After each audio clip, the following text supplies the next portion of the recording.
అందరికీ good evening అండి. జనరల్గా ఇలాంటి ఈవెంట్స్ అన్ని హోటల్స్ జరుగుతుంటాయి. బట్ ఈరోజు సెట్లో పెట్టడం నాకు చాలా హ్యాపీగా ఉంది. ఎందుకంటే స్క్రీన్ మీద చూస్తారు మీరు సెట్, బట్ ఇవాళ మీడియా అందరూ కూడా వచ్చి సెట్ చూసి రాగానే అందరూ చాలా భారీగా సెట్ వేశారు. ఇందులో ఏం చేశారు అంటే అడుగుతుంటే చాలా హ్యాపీగా అనిపిస్తుందండి. బట్ అట్మాస్ఫియర్ చాలా పాజిటివ్గా ఉంది. ఆల్రెడీ ధనుష్ గారు మొత్తం టీం గురించి మొత్తం చెప్పారు, టీం క్వాలిటీస్ అని చెప్పారు. నేను మళ్ళీ రిపీట్ చేస్తే బాగోదు. ఒకటండి, చాలా రోజుల నుంచి జరుగుతున్న సినిమా ఇది.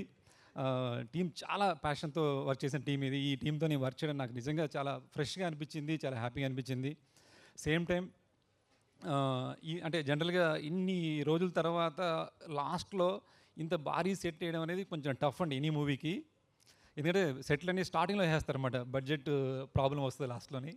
బట్ ఈ సెట్ ఇంత బ్రహ్మాండంగా రావడానికి 3 పర్సన్స్ మెయిన్ రీజన్ అండి. ఒకటి సుప్రియ గారు.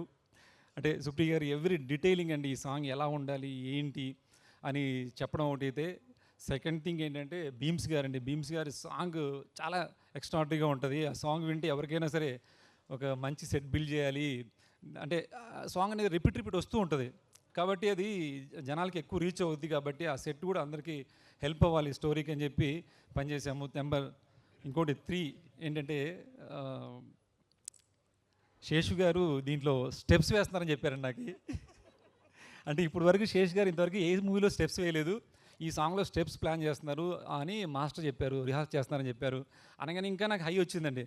అంటే ఈ సాంగ్ ఇంకా ఎక్కువ రీచ్ అవుద్ది కాబట్టి ది బెస్ట్ ఎఫర్ట్ పెట్టాలి దీంట్లో అని చెప్పేసి మ్యాక్సిమం ఎంత పెట్టాలో అంత పెట్టాము. కాబట్టి మీ అందరికీ ఇవాళ ఇది ఇంతగా నచ్చిందండి. చాలా హ్యాపీగా ఉందండి. ఇది యాక్చువల్గా మళ్ళీ ఈవెంట్స్ ఉంటాయి కాబట్టి ఎక్కువ మాట్లాడతాం. సుప్రియ గారు నేను ట్రావెల్ చేసిన దాంట్లో సుప్రియ గారు చాలా మూవీస్ చేశారు అన్నపూర్ణలో, కానీ ఈ మూవీ స్పెషల్ అండి. అంటే every detailing, every night mid night కూడా చెక్ చేసుకునే వాళ్ళు. రేపు షూట్ చేస్తున్నామంటే అక్కడ రిక్వైర్మెంట్ ఏముండాలి ఏంటి అనేది ఇంత అంటే చాలామంది ప్రొడ్యూసర్స్ చూశాను, కానీ సుప్రియ గారు ఒక కొత్త ప్రొడ్యూసర్ లాగండి. కొత్త మూవీ చేస్తున్న ఒక ప్రొడ్యూసర్ ఎలాగ స్ట్రగుల్ పడతారో అంటే క్వాలిటీ కోసం అండి, ఎక్కడ మిస్ అవ్వకూడదు. ఎందుకంటే స్టార్టింగ్లో కొంత రీషూట్ అవ్వడం కూడా అది చాలా బర్డెను, దాన్ని కూడా లెక్క చేయకుండా ఈ ఎండ్ వరకు ఇంత స్పాన్తో సినిమా చేసామంటే సినిమా అందరికీ బాగా నచ్చింది. సినిమా డే 1 నుంచి అండి, నాకు కథ విన్న రోజు నేను ఏదైతే హై ఫీల్ అయ్యానో ఎవ్రీ షెడ్యూల్కి నాకు ఆ హై ఇంకా ఎక్కువ పెరుగుతూ వచ్చింది. చాలా కాన్ఫిడెంట్గా ఇది పెద్ద హిట్ మూవీ అవుద్ది అనేది ఎవ్రీ మినిట్ నేను ఫీల్ అవుతూ వచ్చానండి. థ్యాంక్ యూ అండి.